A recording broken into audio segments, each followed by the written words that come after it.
이어지는 추경호 원내대표께서 인사 말씀을 하시겠습니다. 네, 윤석열 정부 3년차 국회가 유례없는 파행을 겪고 있습니다.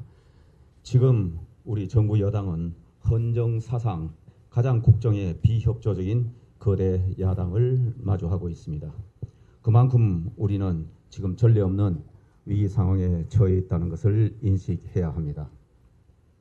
하지만 이러한 전국 상황에 대해 한탄하거나 남탓할 시간이 없습니다. 지금 국민의 민생은 여전히 매우 어렵기 때문입니다. 우리는 변함없이 국정 운영에 모든 책임을 지는 정부 여당입니다. 국회 파행 속에서도 당정 간에 더욱 긴밀히 협의하여 민생을 챙기고 국민을 위해 할 일을 해야 하는 것이 우리의 숙명입니다. 민주당이 다수 의석의 힘으로 온갖 악법을 밀어붙이더라도 당정은 하나가 되어 끝까지 민생을 챙겨 나가야 할 것입니다. 저는 여당 원내대표로서 원활한 국정 운영을 위해 국회가 정상화될 수 있도록 혼신의 노력을 다해 나갈 것입니다. 현재 국민의힘은 16개 특위를 구성해 당정 협의 등을 통해 시급한 민생 현안을 챙겨 나가고 있습니다만 앞으로도 당정이 혼연일체가 되어 조속한 민생 안정을 위해 총력을 기울여 나가야 할 것이며 정부도 관련 정책 개발에 박차를 가해 주시기 바랍니다. 본격적인 여름철이 다가오면서 전력 수급과 재해 대응은 국민 안전의 핵심 사안입니다. 여름철이 되면 폭염, 폭우로 인해 전력 수요가 폭증하고 전기 시설물 파손 위험이 커집니다. 특히 최근에는 기후위기로 극단적 폭염, 폭우가 더욱 빈번해지면서 대규모 정전 우려가 커지고 있습니다. 정부는 극단적인 상황까지 고려해서 여름철 전력 수급에 불안 요인이 없도록 만전을 기해 주시기 바랍니다.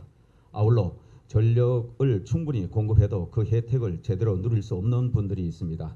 노인과 빈곤층 등 폭염에 취약한 국민들에 대한 정책적 배려도 동시에 이루어져야 하겠습니다.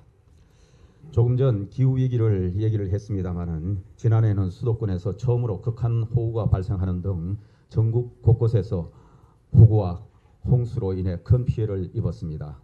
얼마 안 있으면 다시 장마철이 시작됩니다. 정부는 지난해의 교훈을 잊지 말고 모든 상황을 고려해서 집중호우 및 장마 대비를 철저히 해주시기 바랍니다. 특히 작년 수해 이후에 수립되었던 재해복구 및 재발 방지 계획들이 제대로 이행되고 있는지 철저히 점검하여 사고 및 재해가 최소화되도록 해야 할 것입니다. 아울러 얼마 전 전북 부안에서 지진이 일어나 국가유산 피해를 포함해 500건이 넘는 피해가 일어났는데 신속한 피해 조사 후 적절한 지원 대책도 조속히 세워주시기를 당부드립니다. 저출생 문제는 지난 20여 년간 우리 사회의 중요한 화두였고 2006년에 저출산 예산이 처음 신설되어 18년간 천문학적 재정이 투입되었습니다만 결과적으로 저출생 문제는 더욱 심각해졌습니다. 이는 기존 저출생 대책의 전반적인 재구조화와 함께 국민들의 인식 대전환 등 근본적인 재편이 필요하다는 것을 방증하고 있습니다. 정부는 저출생 문제에 대해 보다 근본적이고 실효성 있는 접근을 통해 출산율 저하 추세를 역전시키는 전기를 마련해야 합니다. 오늘 고위 당정 협의가 그 출발점이 되기를 기대합니다. 감사합니다.